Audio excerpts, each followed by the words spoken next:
Boa noite. Vamos dar início, o nosso culto dessa noite. Estamos muito gratos a Deus porque Ele tem dado essa oportunidade e o privilégio de cada um de poder estar aqui nessa noite para ouvirmos, a mensagem do Evangelho. Eu gostaria de iniciar, lendo alguns versículos do Salmo 18. Salmo 18. Diz assim: Eu te amarei do coração, ó Senhor, fortaleza minha.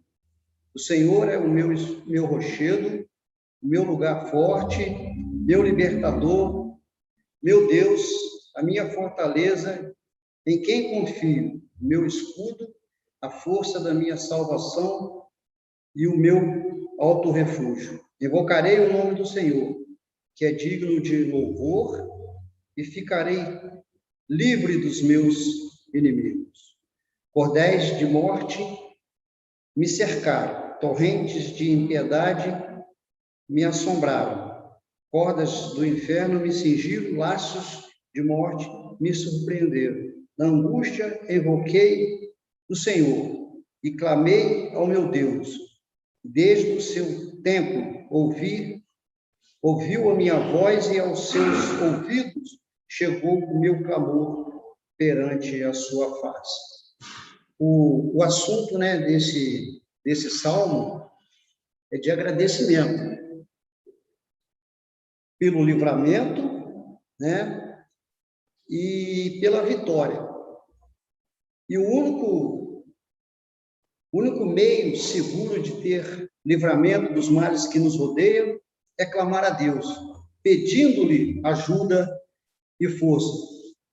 E a proteção de Deus a nós, a seu povo, ela é ilimitada e ela pode vir de muitas maneiras. E o rei Davi usou aqui cinco alegorias bélicas, Ele diz que o Senhor é um rochedo, é um rochedo que não pode ser movido por quem queira nos ferir. O segundo, ele diz que é de uma fortaleza, um lugar seguro onde o inimigo não pode entrar. E o terceiro, ele diz que é a de um escudo que se interpõe entre nós e o mal. E o quarto, ele diz que a força da salvação é um símbolo de poder.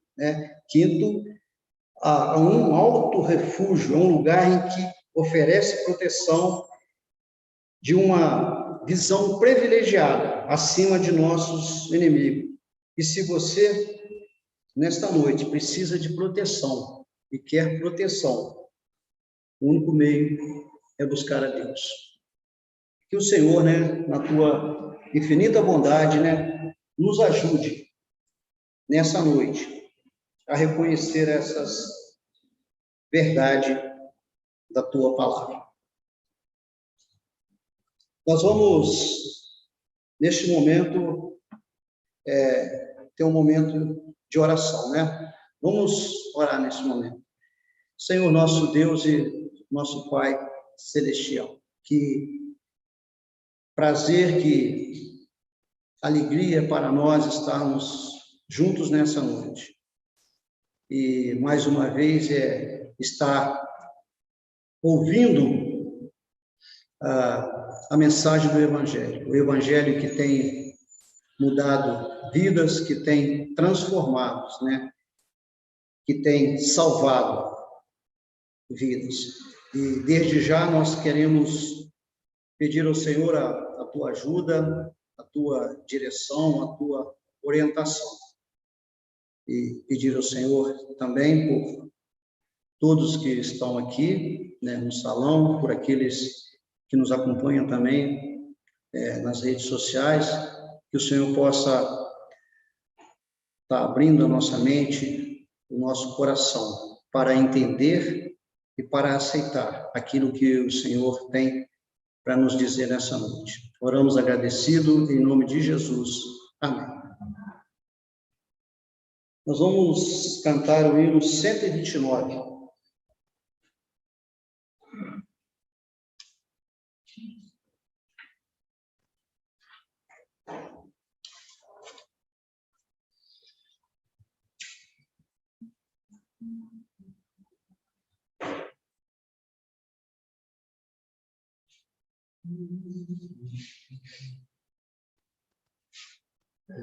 Cristo põe a minha fé, qual vai chegar meu bem, na sua conquista, vem meu lugar assim. A minha fé na rocha, tem outro salvação. E outro salvação. E a esperança minha, por sempre minha fé será, na morte do meu Salvador, pelo seu sangue expiador. A minha fé na rocha está, em outro salvação não há, em outro salvação não há. E quando Cristo me levar ao seu celeste salvar, a sua cruz lembra-me, e ao meu Senhor perdoarei. A minha fé na rocha está, em outro salvação não há, em outro salvação não há. 265.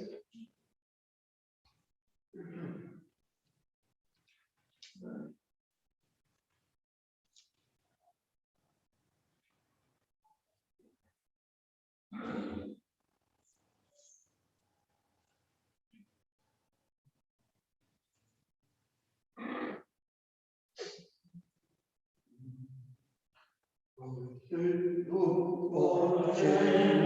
Senhor, Deus na tribulação, constante na palavra, Deus na tribulação. Ó Cristo, nosso amigo do temporal, do temporal, do temporal. Ó Cristo, nosso amigo do temporal, Deus na tribulação. Lugar de sombra no verão, descanso na tribulação, e tira a fé na escuridão, descanso na tribulação. Ó Cristo, nosso amigo do temporal, do temporal, do temporal. Ó Cristo, nosso amigo do temporal, Deus na tribulação. E louco não calorá, sou na tribulação. Agora vou figurar, sou na tribulação. Ó Cristo, nosso amigo do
Bem, nós vamos ficando por aqui, né, com essa parte de cântico.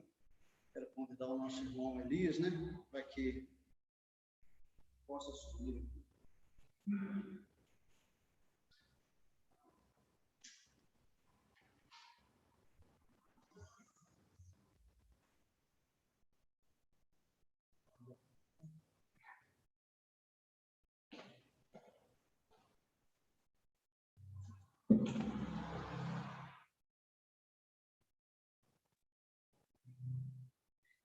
Boa noite para os irmãos presentes aqui na casa de oração e também para aqueles que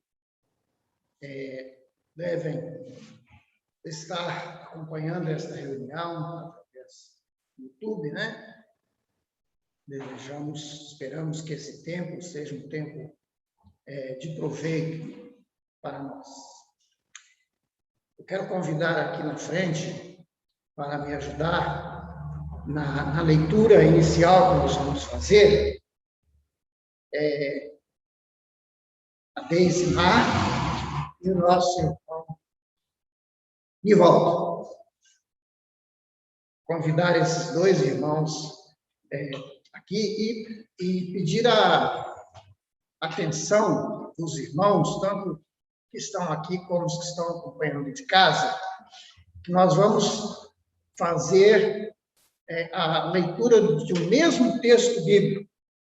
É o texto de Atos capítulo 2, versículos 42 a 47, na edição atualizada. Porém, vamos perceber que se trata do mesmo texto, porém, usando alterações nos tempos, dos verbos e também na forma de manifestar-se no plural ou no singular. Ok? Então, em primeiro lugar, a Deise vai ler, depois o Nivaldo lê, isso? Depois eu também vou ler, ok?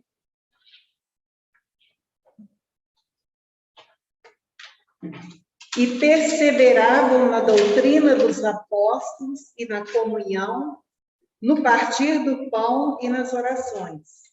Em cada alma havia temor, e muitos prodígios e sinais eram feitos por intermédio dos apóstolos. Todos os que creram estavam juntos e tinham tudo em comum. Vendiam as suas propriedades e bens, distribuindo o produto entre todos, à medida que alguém tinha necessidade. Diariamente, perseveravam unânimes no templo, partiam pão de casa em casa e tomavam as suas refeições com alegria e singeleza de coração, louvando a Deus e contando com a simpatia de todo o povo. Enquanto isso, acrescentava-lhes o Senhor dia a dia os que iam sendo salvos. Atos 2, 42 a 47.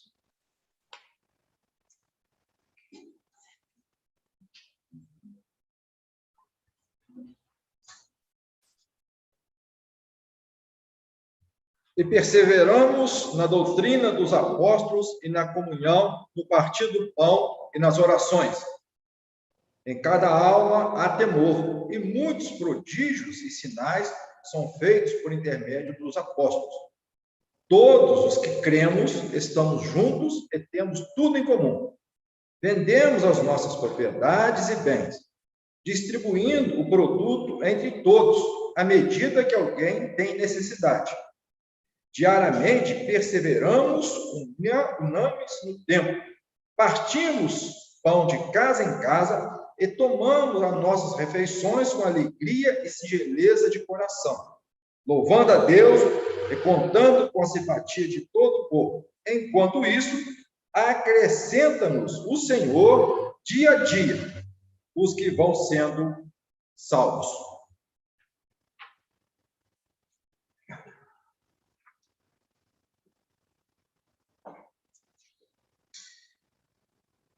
E persevero na doutrina dos apóstolos e na comunhão, no partir do pão e nas orações.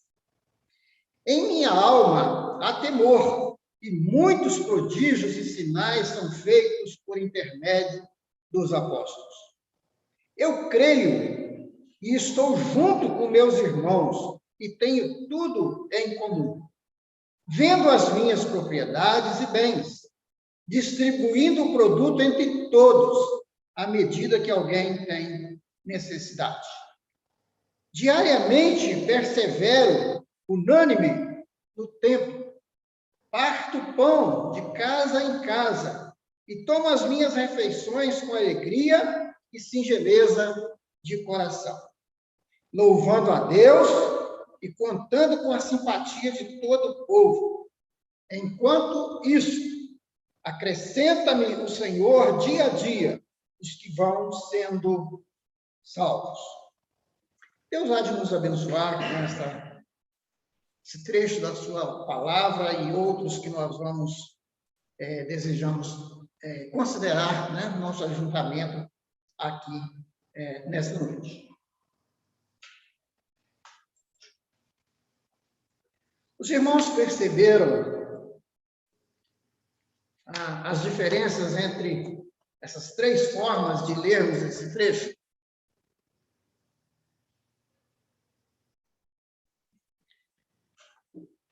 Na primeira leitura que a Deise fez, quem perseverava na doutrina dos apóstolos?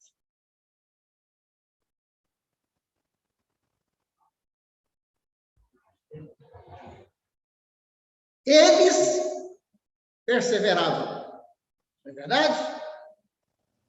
A primeira leitura, tudo se está referindo a eles, né? E está se referindo também a um tempo passado. Ou seja, está referindo à igreja dos primeiros dias, né? Então, os nossos irmãos dos primeiros dias, a igreja primitiva, tratada lá em Atos capítulo 2, né? Eles perseveravam, entre eles havia temor em cada alma deles, não podemos esquecer eles, né? Todos eles, os que creram, né? Está lá no passado.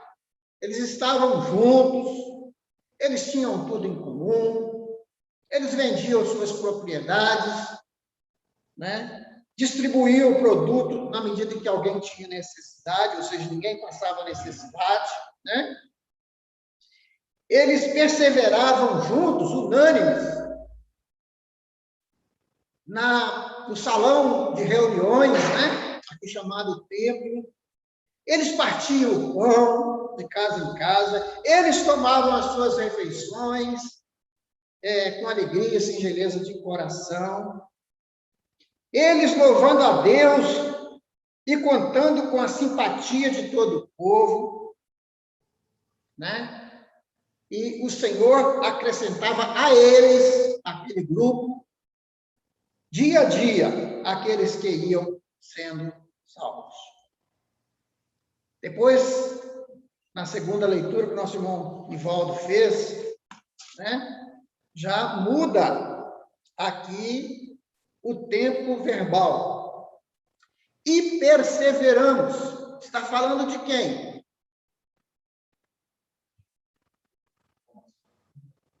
Está falando de nós. Né? Por enquanto, a gente estava falando deles. Lá há 2000 anos atrás. Mas agora vamos pensar nesse mesmo trecho, nos colocando no lugar deles, como igreja. No plural, na coletividade da igreja. Então, começa assim, e nós perseveramos. O nós não está aqui, mas ele está implícito, não é? E nós perseveramos. Né? Na doutrina, na comunhão, no partir do pão, nas orações, nós perseveramos. Será que nós podemos escrever dessa forma em relação a nós, Igreja de Deus? Nós perseveramos. Nós vemos na Bíblia que eles perseveravam. Será que nós perseveramos? Nessas coisas tão essenciais, básicas, fundamentais. Na doutrina, na comunhão, no partir do pão, nas orações.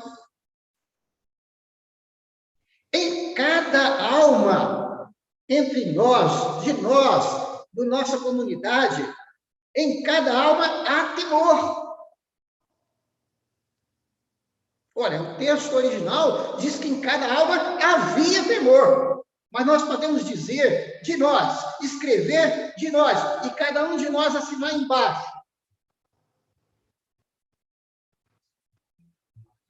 Em nosso meio, no nosso ajuntamento, na nossa coletividade, como uma comunidade cristã, como uma agência que representa o corpo de Cristo, como uma igreja local.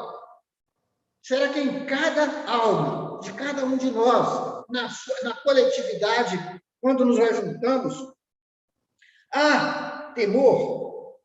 E será que muitos prodígios e sinais são feitos por intermédio daqueles que têm a responsabilidade de pregar o Evangelho, de dar os ensinos, de exortar, de ensinar, de corrigir, de consolar, de confortar?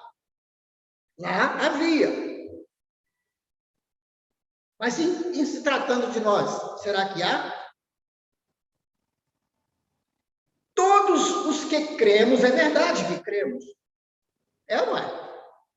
Todos nós, os que cremos, estamos juntos. É verdade que todos nós, os que cremos, na nossa comunidade local de Parque ABC, estamos juntos.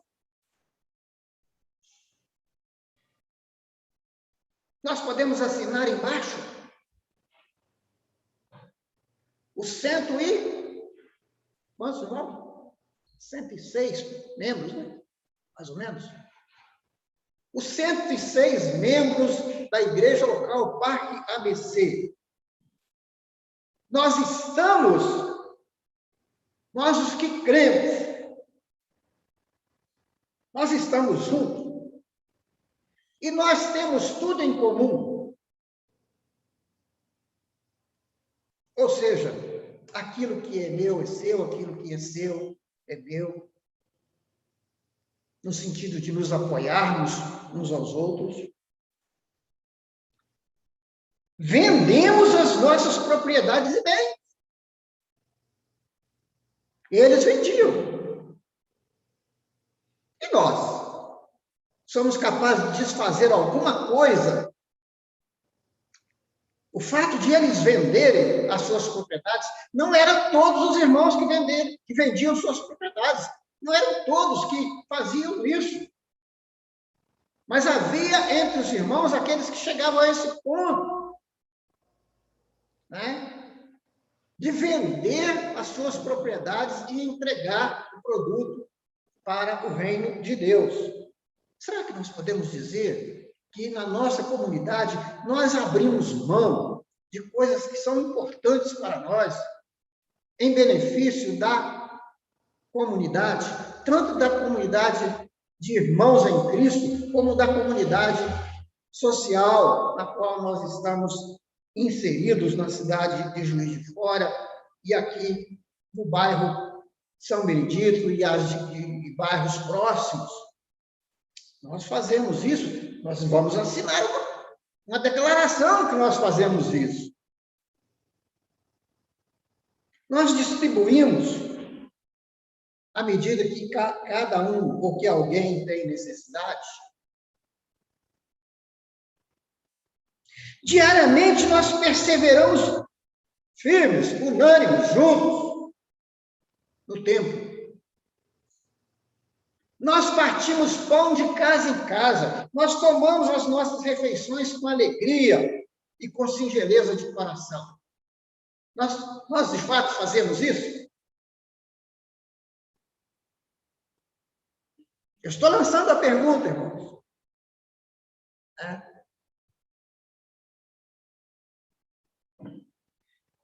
Louvando a Deus, nós louvamos a Deus, e nós temos a simpatia do povo ao nosso redor. O texto original diz que os irmãos louvavam a Deus e desfrutavam da simpatia de todo o povo. E sabe o que acontecia?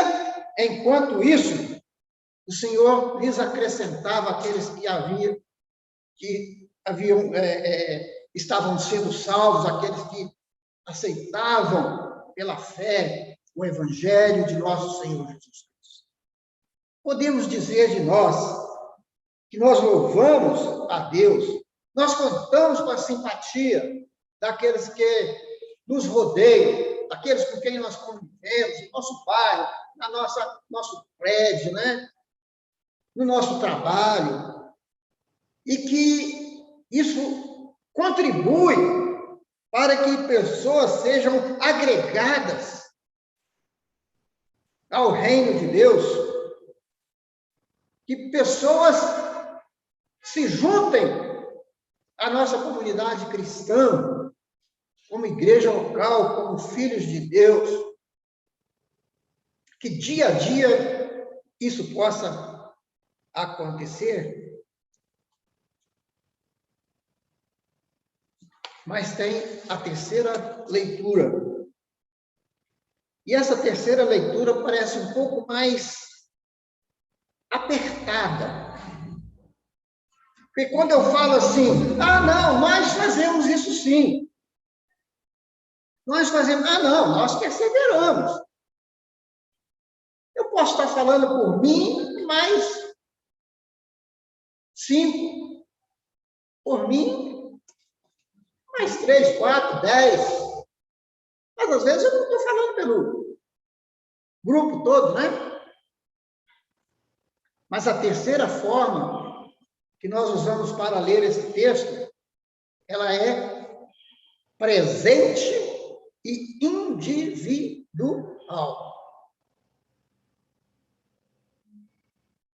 E aí eu não posso... Não, eu falei que nós perseveramos, porque eu mais o Nivaldo e mais o Fernando, mais a Doneuzinha, a gente persevera. Então, a gente está falando, está tirando por aí. Mas e quando eu tenho que falar por mim, individual? Então, eu vou dizer assim, eu persevero. Eu persevero na doutrina. Eu persevero na comunhão. Eu persevero no partir do pão. Eu persevero nas orações.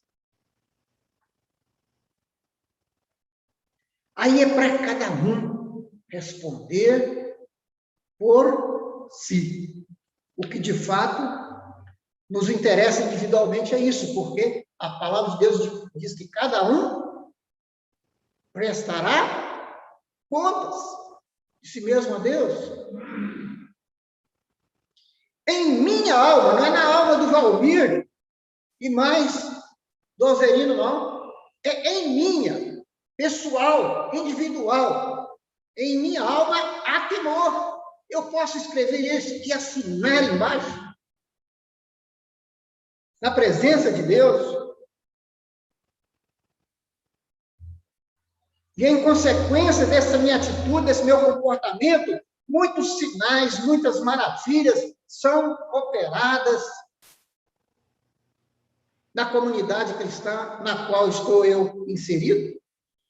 Eu creio e estou junto com meus irmãos e tenho tudo em comum com meus irmãos. Eu posso afirmar isso? Eu vendo as minhas propriedades, transportando para uma linguagem menos forte, né? Eu abro mão de interesses pessoais, eu abro mão de coisas que são importantes para mim, de valores que são importantes para mim, em benefício da minha comunidade, para que haja benefícios, principalmente para aqueles que têm necessidade.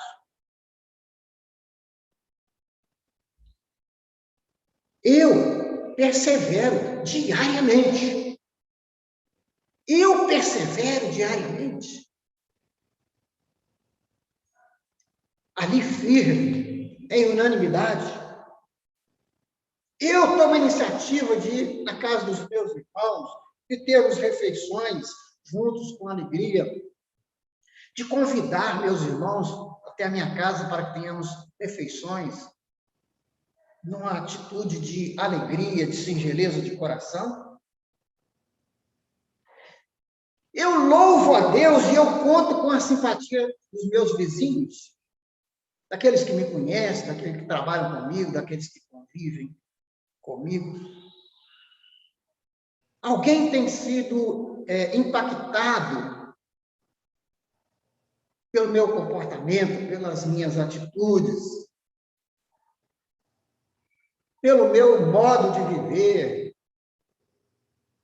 pela condução da minha vida, a ponto de que a igreja, a coletividade, tenha percebido pessoas que vêm se agregar a esta igreja local, como o resultado de que eu consegui conquistar a simpatia de várias pessoas e pude levar uma palavra agradável, pude ser o bom cheiro, o cheiro suave, uma carta aberta e lida na comunidade onde eu estou inserido. Nós queremos, irmãos, pensar nesta noite, né? E nos próximos domingos, talvez 4 domingos mais, a respeito de alguns assuntos, né? Mais 2 perguntas que vão ficar um pouco no ar, né? Nós estaremos em busca de resposta para elas. E aqui cabe estarmos bem atentos, que é uma proposta para ser desenvolvida pessoalmente por cada um de nós.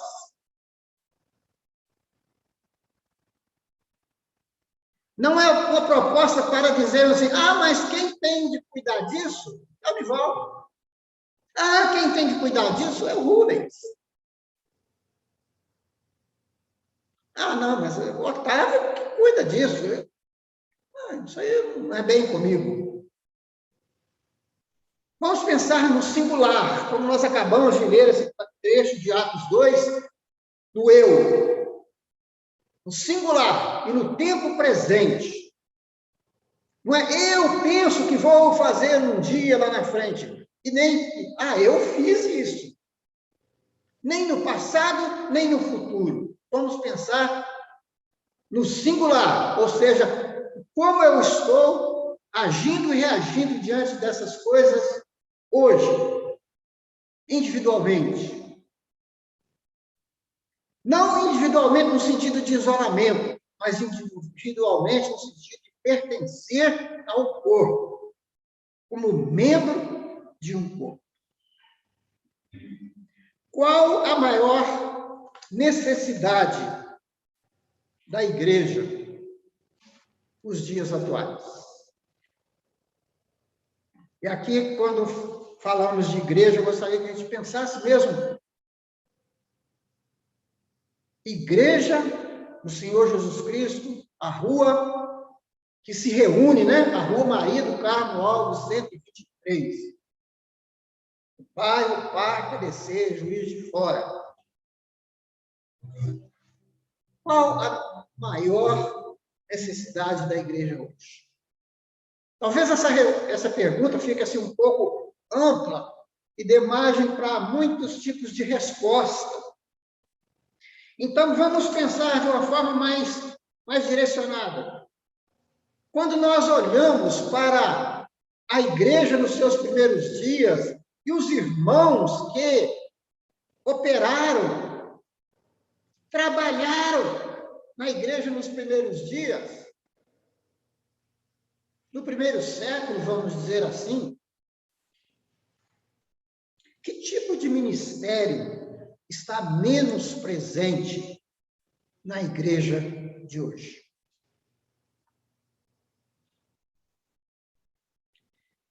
Eu gostaria de convidar os irmãos para fazermos uma retrospectiva bíblica, né?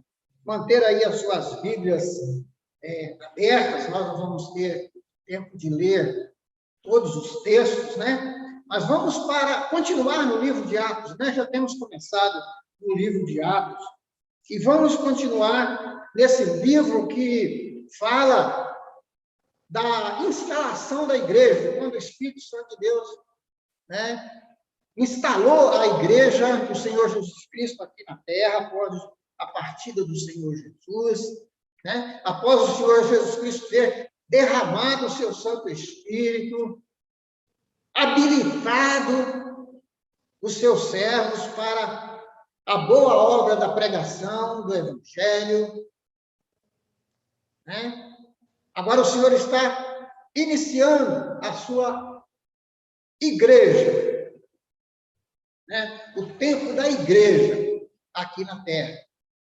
Então, esse livro fala disso, e fala também do período de transição, né? Entre aquele povo que Deus tratava antes, que era o povo de Israel, assim chamado, né? E a igreja de nosso Senhor Jesus Cristo. Então, prosseguindo no livro de Atos dos Apóstolos, né? Vamos considerar um pouquinho sobre a vida de Pedro. A vida de Pedro. A pergunta que nós lançamos foi essa: qual a maior necessidade da igreja? E olhando para aqueles que ministraram, que trabalharam na igreja primitiva, qual tipo de serviço, de ministério está menos presente na igreja dos nossos dias, do nosso tempo? E aí vamos explorar um pouco, né, sobre a vida e a atitude, as realizações de alguns irmãos lá no primeiro século. Começando por Pedro. Apóstolo de nosso Senhor Jesus Cristo. Em Pedro nós vemos muitas qualidades e vemos também defeitos, porque se os irmãos olharem para mim, eu tenho certeza, vão apontar com toda tranquilidade, com toda correção, muitos defeitos. Provavelmente mais defeitos que qualidades. Mais falhas do que virtudes.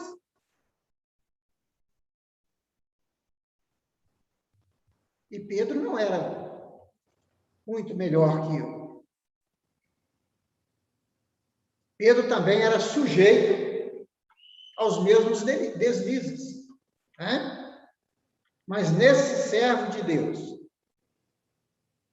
usado por Deus, preparado por Deus, constituído apóstolo de nosso Senhor Jesus Cristo, nós podemos destacar pelo menos 3 tipos de ministério, de atividade que ele exercia na Igreja de Deus. Certo que os irmãos vão lembrar mais, mas eu apenas registrei essas aqui para nossa consideração. Era um irmão intrépido, era um irmão firme, resoluto, decidido, pronto para agir. Era um irmão de convicção. Ele não ficava meio aqui, ele era um irmão decidido. Em várias oportunidades, ele se manifestou nesse sentido a respeito da sua firme convicção.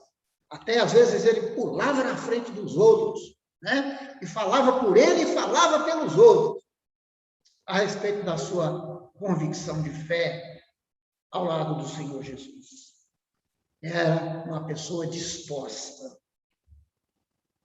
E o livro de Atos revela isso, né? Logo depois da descida do Espírito Santo, em Atos capítulo 2, né? As pessoas ficaram admiradas com aquilo que estava acontecendo, né? E teve gente que ficou pensativo: o que será que está acontecendo? O que será que isso está acontecendo, né? Com aquela manifestação do Espírito Santo lá no dia de Pentecostes, no dia que o Senhor Jesus Cristo estava inaugurando a sua igreja. Mas teve outros que falaram: esse povo aí está embriagado. Não, turma de bêbados aí, beberam demais, estão com a língua enrolada, né? E no meio daquele contexto ali desfavorável, quem se levanta? Pedro.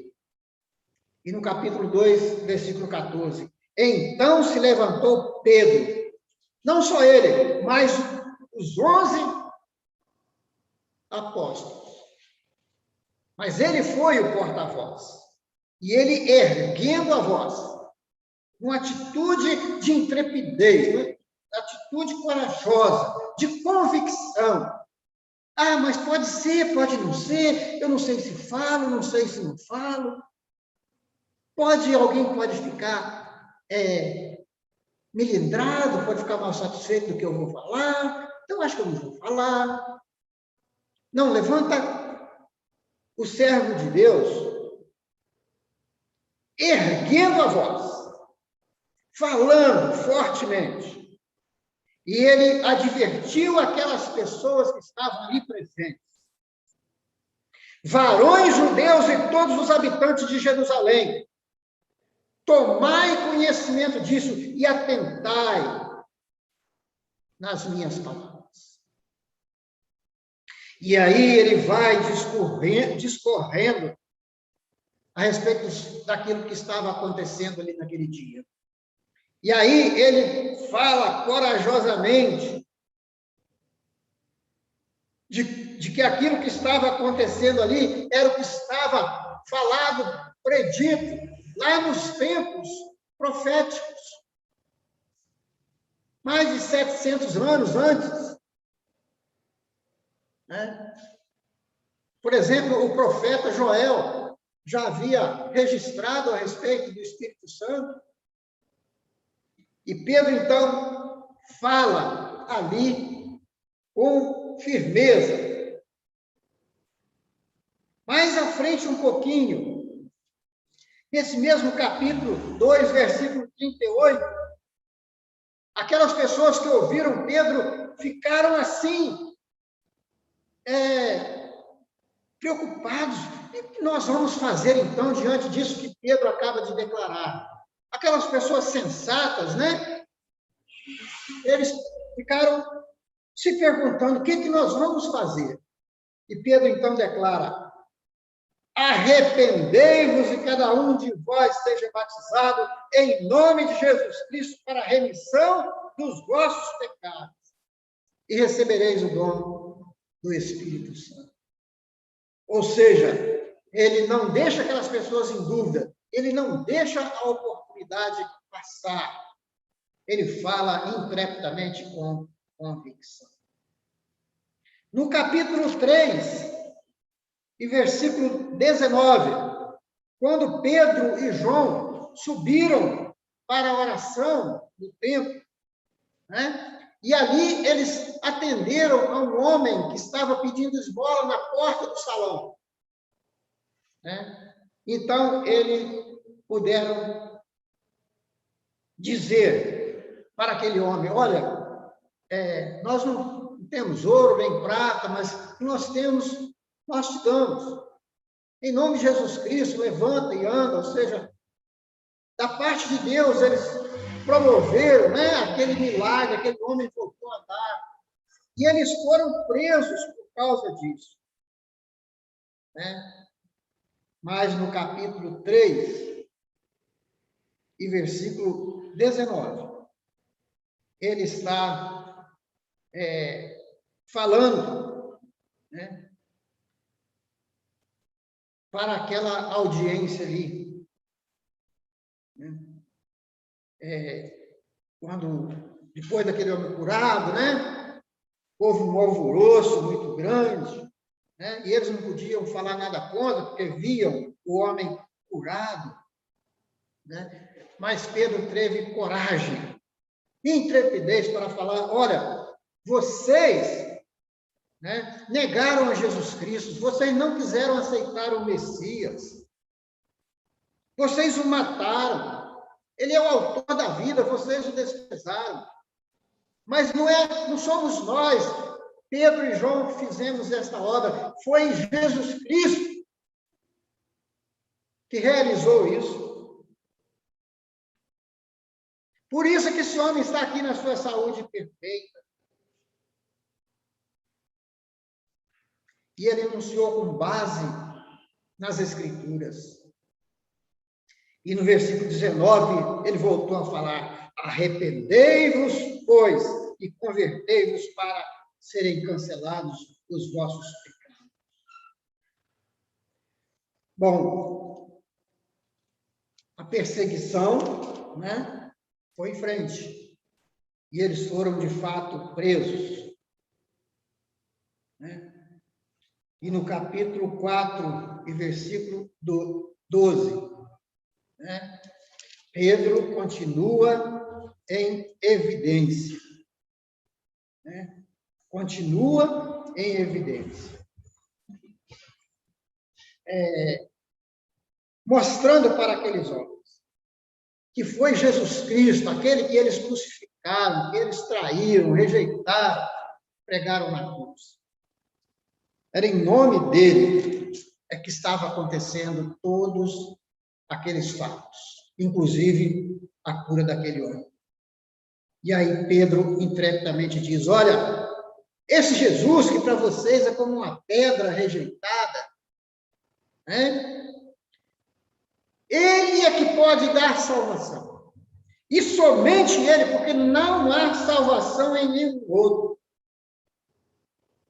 Debaixo do céu não existe nenhum outro nome dado entre os homens pelo qual importa que sejamos salvos.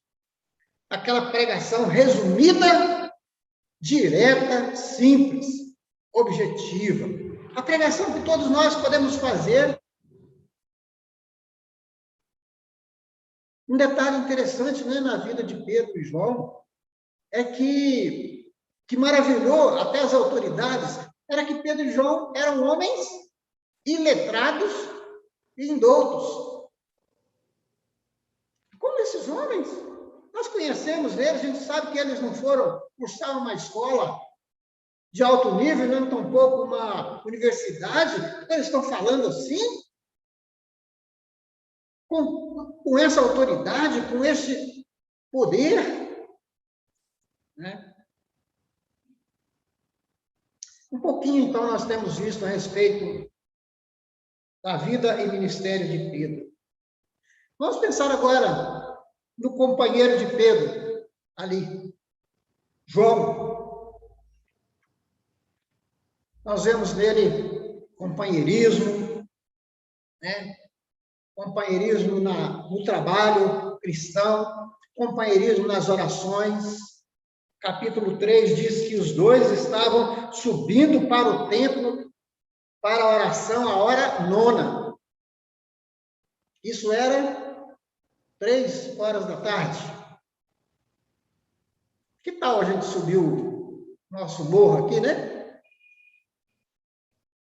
3 horas da tarde, um dia de sol bem quente, né? Para marcar uma reunião aqui, né? Sem carro, né? Naquela época não tinha carro, né? Sem carro. Será que nós estamos dispostos a vir? Mas eles estavam dispostos e juntos. Companheirismo, né? No trabalho, na oração. Vemos em João, ali junto com Pedro, a atuação do poder do Espírito Santo e o testemunho vibrante. Testemunho vibrante. No capítulo 3, versículo 4, Pedro com João olharam para aquele paralítico na porta, que estava pedindo uma esmola, e falaram assim: olha para nós. Vamos transportar isso para o tempo presente e, no singular, olha para mim.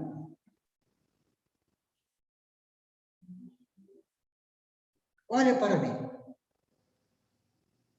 Que agora aquele homem olha e mandou olhar porque tem alguma coisa para me dar. E logo em seguida fala: olha, nós não temos ouro, não temos prata para te dar. Então para que mandei eu olhar?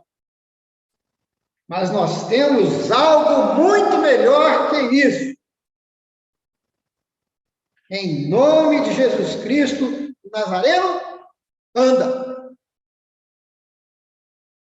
Aquele homem foi levado pelos outros ali, ele era aleijado, né?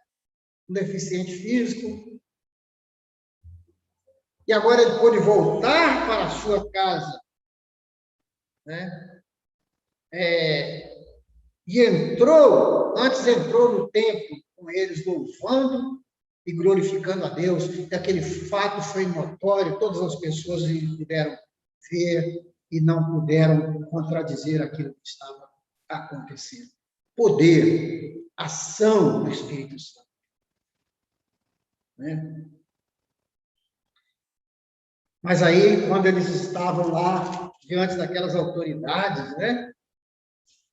E as autoridades colocaram sobre eles uma lei. Nós estamos cheios de lei, né? No mundo inteiro. Talvez o Brasil seja o país que mais leis tem, né? E colocaram sobre eles uma lei. Olha, vocês estão soltos. A gente não vai querer que vocês continuem presos. Mas vocês não saem falando desse Jesus, não, tá? Vocês param de falar desse Jesus. Vocês estão soltos. Pode ir. Porque eles não acharam motivo para deixá-los presos. Aí Pedro e João, né? Juntaram a mochilinha, saíram de cabeça baixa, né? E deram um jeito de correr o mais rápido possível para ficar fora do alcance daquelas autoridades, para não serem presos novamente. É isso que aconteceu? Diz o Nivaldo que não. Realmente não. Olha para capítulo 4 e versículo 19 e 20. Pedro e João, eles responderam: julgai se é justo diante de Deus ouvirmos antes a voz do que a Deus. Nós não podemos deixar de falar das coisas que vimos e ouvimos. Depois disso, eles ainda foram ameaçados.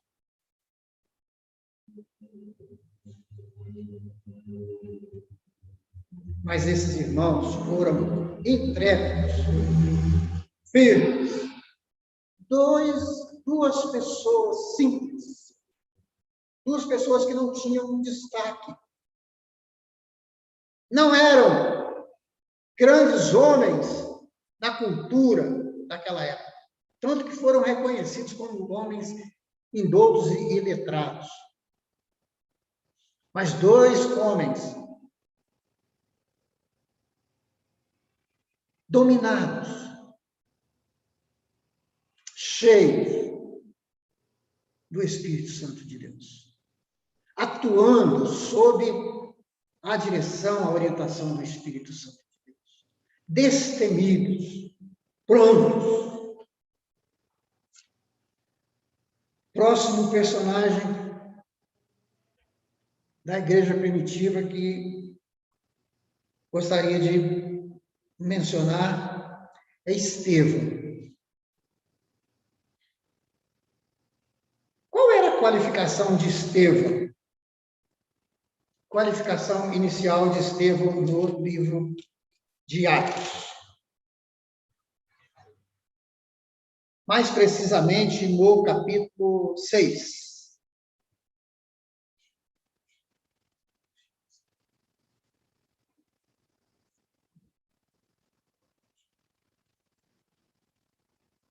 Alguém leia, por favor, Atos 6, versículo 5.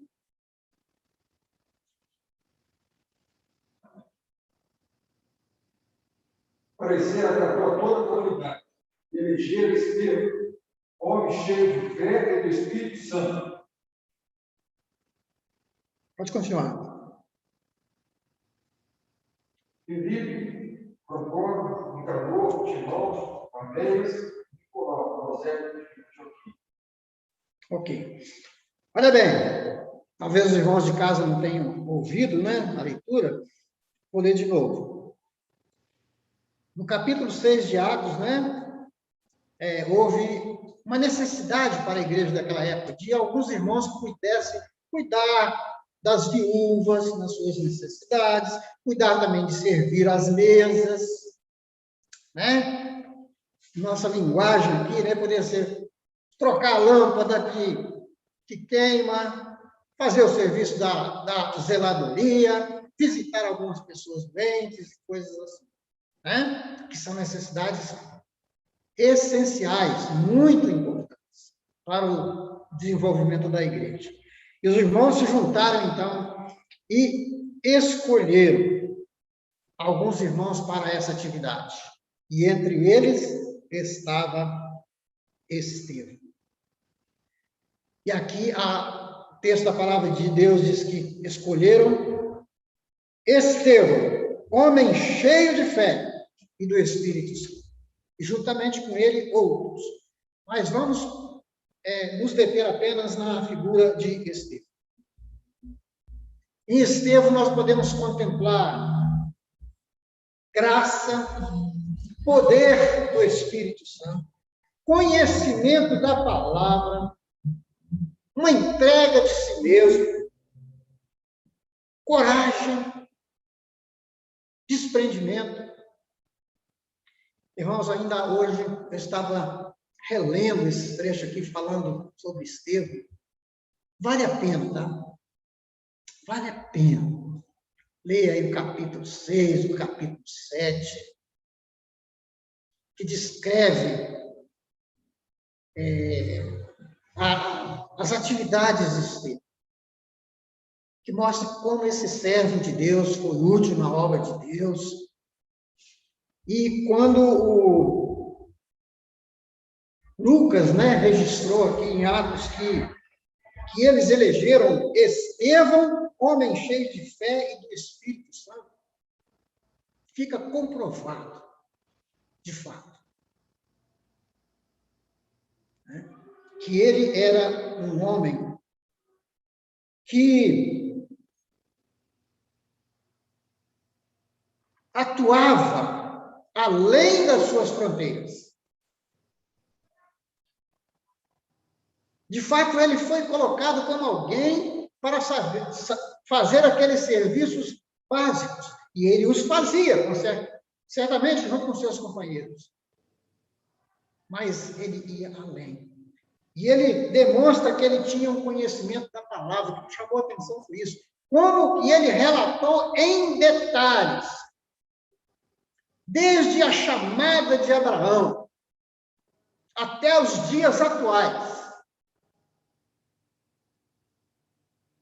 aquilo que envolvia o povo de Israel, até a vinda de Cristo,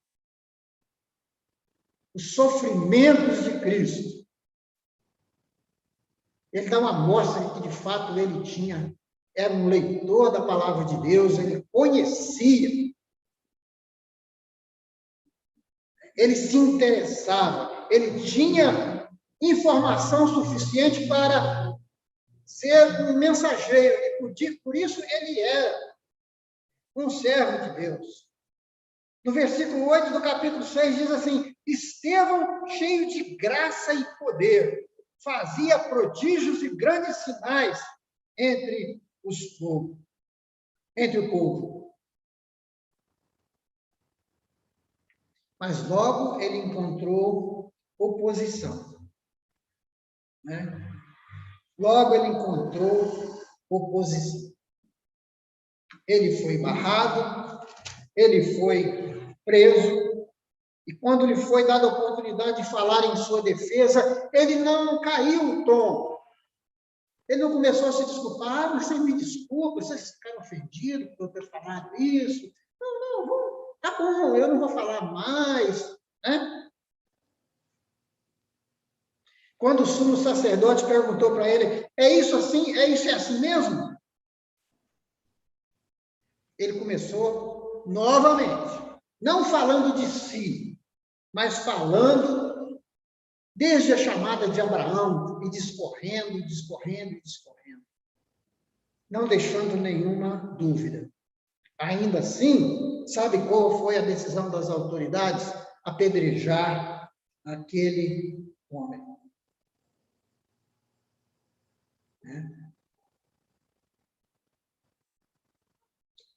Depois ele falou assim: olha, no capítulo 7, e versículo 51, vocês são homens de cabeça dura, de dura cerviz. Vocês resistem ao Espírito Santo. Assim como os pais de vocês fizeram, vocês fazem também. Vocês perseguiram os profetas. Ele não se intimidou. Sabe o que esperava Estevão? Talvez poucos minutos ou algumas horas depois desse discurso, ser morto por apedrejamento. Mas ele não voltou atrás. E quando ele estava ali, agonizando, né, naquele apedrejamento, a palavra de Deus que ele diz que ele, ao se levantar, aliás, ao olhar para o céu, né, ele viu os céus abertos. E aquilo que esperava por ele na eternidade. E ele ainda usou do tempo, né, que lhe restava ali. Ele se ajoelhou no chão, esvaindo em sangue, né? E ele pediu a Deus para perdoar aquelas pessoas. Não imputar. Senhor, não leve em conta esse pecado.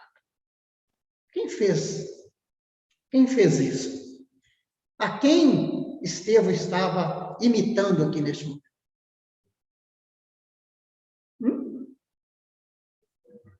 Quem que pregado numa cruz clamou ao Pai para que não imputasse o pecado àqueles que o estavam matando? Temos aqui um homem imitador do nosso Senhor Jesus Cristo. Um homem digno de imitação. Logo depois nós vemos a figura de Filipe. Não vamos demorar muito mais. Filipe, outro servo de Deus.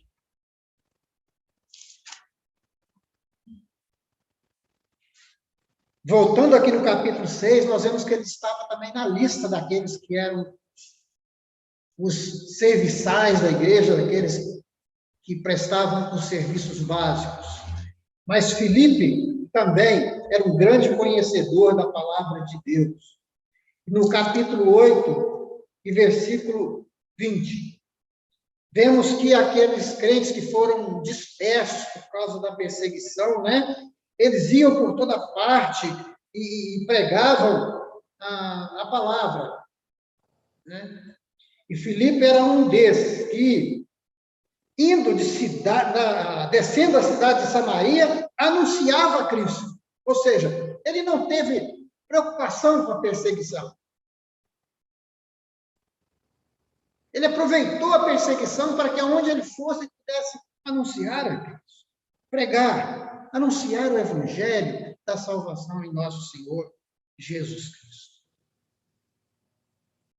E no capítulo 26, versículo 26 do mesmo capítulo 8, um anjo falou a Filipe dizendo: dispõe-te, vai para a banda do sul, no caminho que desce de Jerusalém para Gaza. E ele, levantando-se, foi. Ele não questionou com o Espírito Santo de Deus, mas como é que eu vou? O senhor vai me dar um cavalo para eu ir? O senhor vai alugar uma carruagem para eu ir? O senhor vai... Como é que eu vou almoçar? Onde que eu vou dormir? Aonde que eu vou hospedar? O anjo falou com ele: dispõe-te e vai para a banda do sul, nessa estrada assim, assim. E ele foi. Ele se levantou e foi.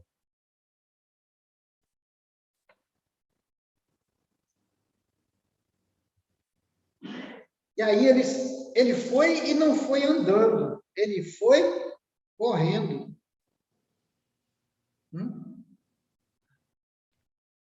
Ele foi correndo.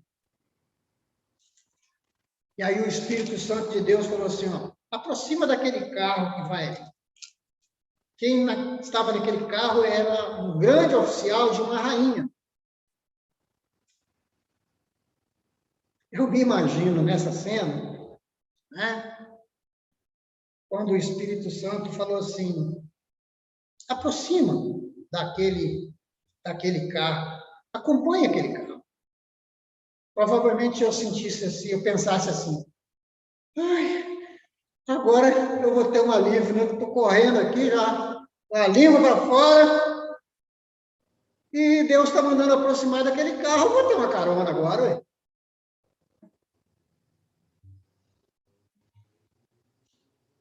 Mas ele aproximou daquele carro e continuou correndo.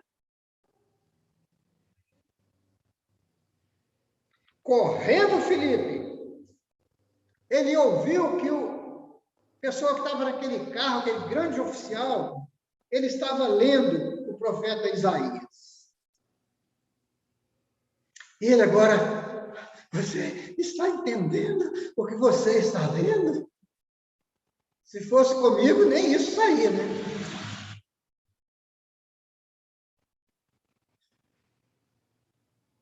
E então, ele foi convidado para entrar no carro. Depois que aquele homem falou, mas como que eu posso entender se não tem alguém para me explicar? E aí ele convidou Filipe. Mas a primeira coisa que eu diria, o Espírito Santo falou que você vai me dar uma carona, posso subir?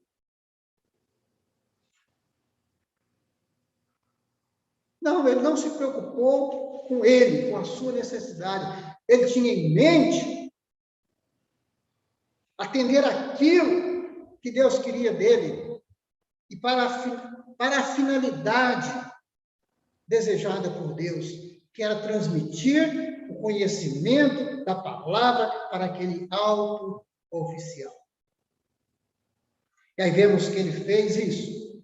Ele tirou as dúvidas daquele homem. Ele explicou no versículo 30, 35 do capítulo 8, né, de Atos.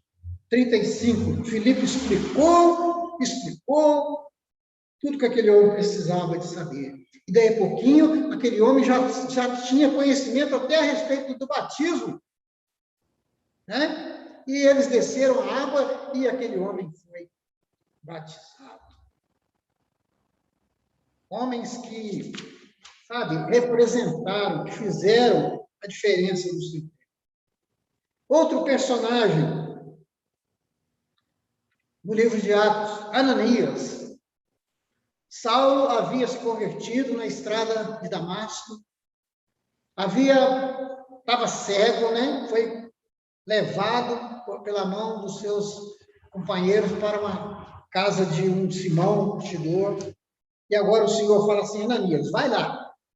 Ananias coçou um pouco a cabeça, mas, Senhor, esse homem tem feito uma destruição aqui, mata todo mundo, sai arrastando todo mundo, amarrado. Agora o senhor está falando para eu ir lá? Né? Mas ele hesitou um pouquinho, mas ele respondeu com as seguintes palavras, eis-me aqui, Senhor.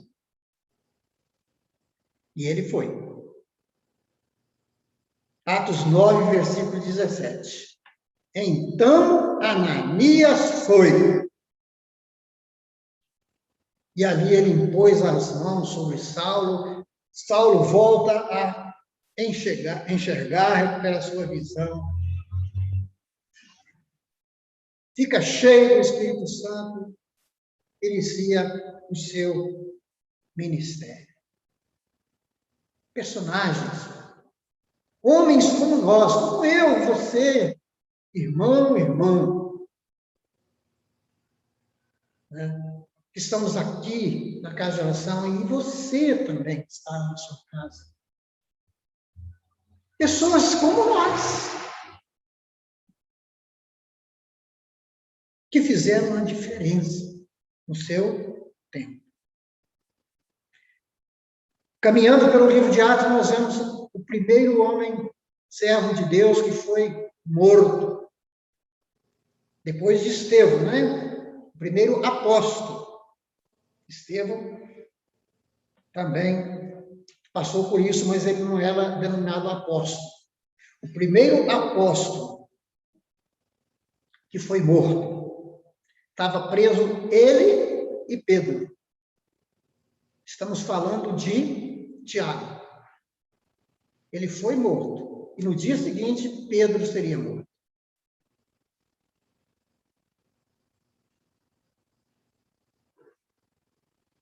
E Tiago foi, né? Um mártir. Deu a sua vida. Entregou a sua vida para que o Senhor Deus pudesse fazer a sua vontade. A vontade de Deus e não dele. Paulo, né? Antes era Saulo, agora se converte e se torna um plantador de igrejas. Um plantador e doutrinador de tantas igrejas. Basta vermos os escritos no livro de Atos, a partir do capítulo 13. E também as tantas cartas que Paulo escreveu. Tito, né, que foi um aprendiz de Paulo, usado por Deus, recebeu a missão de organizar igrejas, estabelecer liderança nas igrejas. Timóteo, um jovem, do qual nós temos ótimo testemunho, diz no capítulo 16 de Atos, e versículos 1 e 2, que ele era um discípulo que tinha a mãe judia e o pai grego.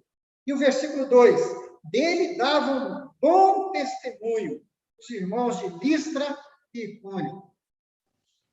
Quer melhor notícia do que essa, né? Eles davam bom testemunho a respeito de Timóteo. Lídia, parece que eu estou bem machista, né? Estou falando só de homens, né?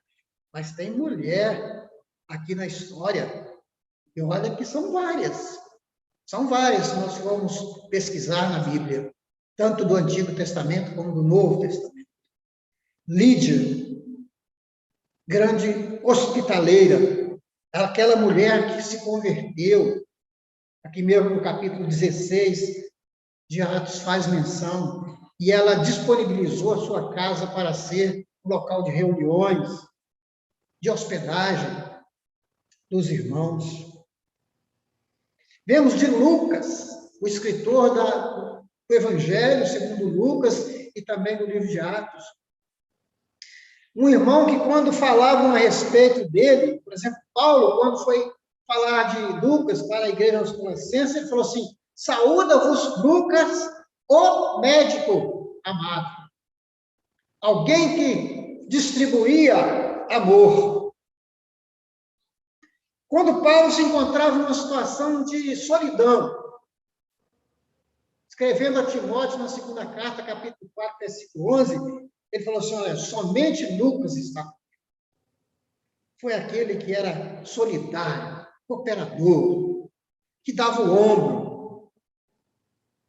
Quando Paulo escreveu a Filemon, ele pôde citar no final da carta, né? Entre aqueles seus colaboradores, pôde citar Lucas e mais outros. Mas Lucas estava ali como cooperador de Paulo no ministério.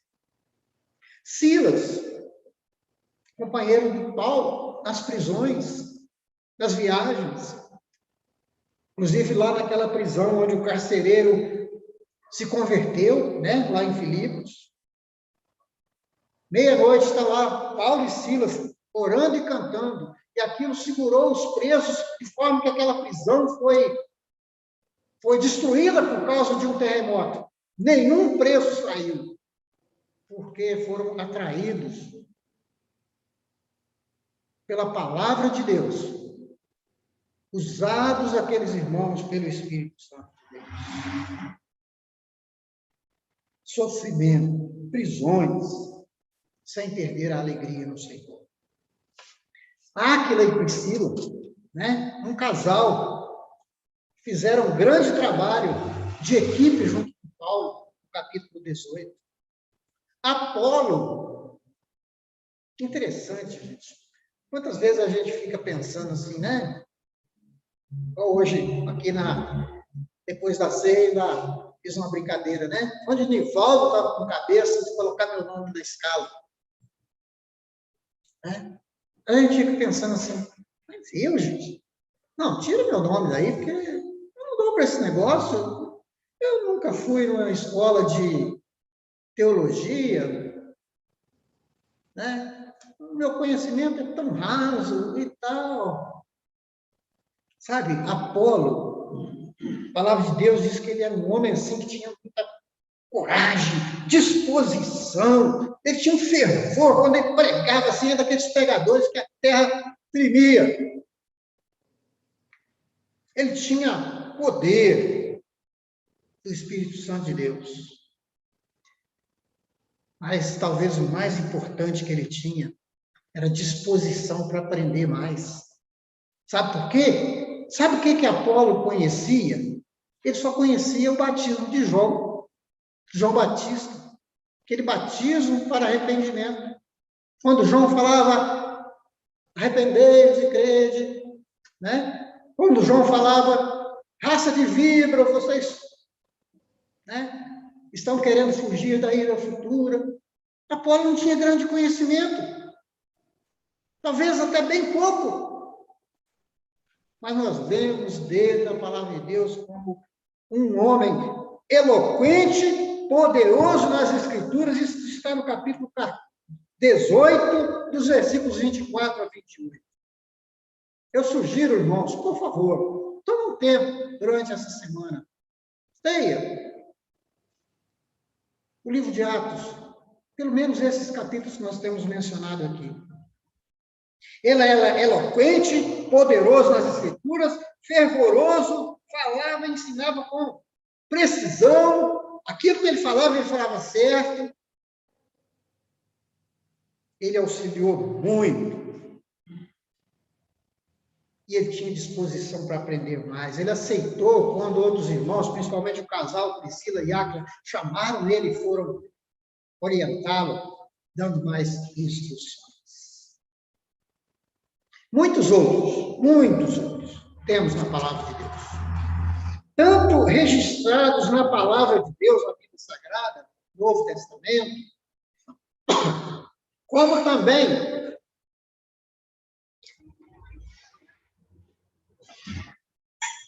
na história da igreja. Homens do nosso tempo, da história da igreja, que deram as suas vidas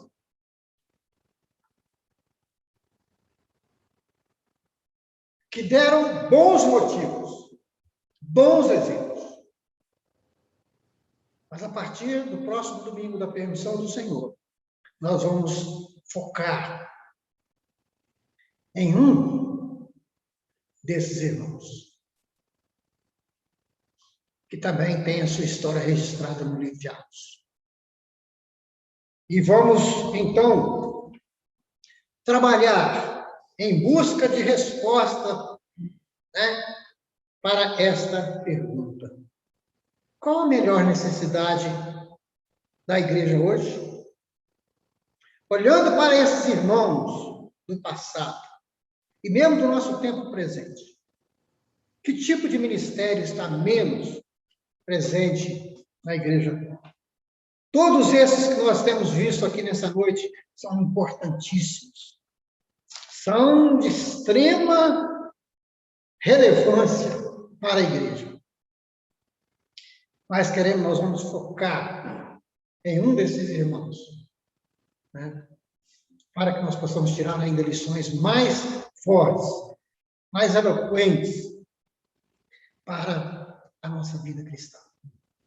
Que Deus nos abençoe, nos guarde, oremos e prossigamos para que o Senhor possa nos dar a oportunidade no próximo domingo, né, de continuar essa jornada.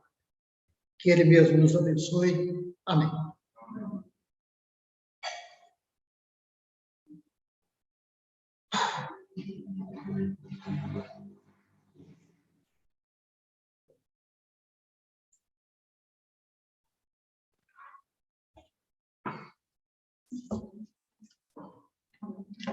Vamos dar os anúncios, né? Domingo próximo será dado a retomada do culto infantil à noite, certo? E terça-feira nossos cultos serão normais, né? A reunião de oração será pelo Zoom, e quinta-feira às 19h30 aqui, presencial, e domingo, assim como hoje, né, às 9h pela manhã. Nós vamos estar orando agora, né, e o Junivaldo que vem aqui para que possa orar.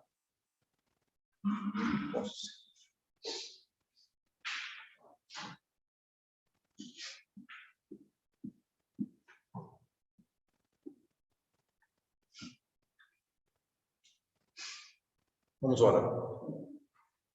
Nosso Deus e nosso Pai, nós te damos graças, porque a tua palavra registrou a história desses homens e mulheres que, no passado, foram tão úteis na tua obra, no serviço do Senhor, mas também, mesmo em meio às suas fraquezas, suas imperfeições, mas eles não deixaram se esmorecer ou não ficaram desanimados diante das circunstâncias, muitas vezes tão desfavoráveis, mas eles mostraram bom ânimo e temor ao Senhor, e assim eles cumpriram o seu ministério, servindo o Senhor. Ó Pai, que bom ter este relato, ver estes homens e essas mulheres, a forma como eles se portaram e serviram o Senhor, serviram a igreja na qual eles faziam parte.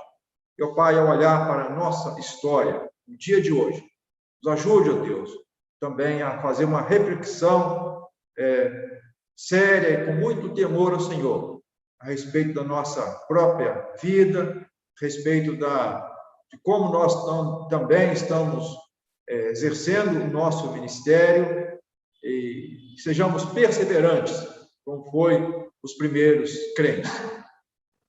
Perseverantes na doutrina, na comunhão, no partir do pão, e que, de fato, Deus, em cada alma possa haver temor do Senhor. Nós suplicamos a tua bênção e a tua graça por nós, enquanto igreja local, para aqueles que aqui estão, para aqueles também que estão nas suas casas também assistindo, Deus, esta reunião, que a tua graça e a tua misericórdia, Deus, seja sobre a vida de cada um. E também, ó Pai, lembramos nossos irmãos que estão enfermos. O Senhor conhece a vida, conhece a necessidade, Pai, de cada um. Nós apresentamos teu servo, nosso irmão Salomão, diante do Senhor, pedindo a sua graça e a sua misericórdia. Seu favor, ó Deus, pela vida e misericórdia do Senhor, pela vida do nosso irmão. O Senhor sustente com a tua graça, console, anime o seu coração. Também pela nossa irmã Delma, lá no hospital. O Senhor também possa estar visitando, que ela tenha uma boa noite, sem qualquer atropelo, Deus. E que o Senhor também venha estar confortando o seu coração. Vai iniciar amanhã mais uma etapa do seu tratamento. Que a mesma graça que sustentou ela ao longo dessa semana, que o Senhor também possa sustentar a tua serva, a sua Inaci e a sua família, e outros irmãos que também, mesmo não estando hospitalizados, mas também estão com necessidade na sua saúde. Nós suplicamos, ó Deus, a tua misericórdia e a tua bênção sobre a vida de cada um. Em nome de Cristo Jesus, o nosso Salvador. Amém.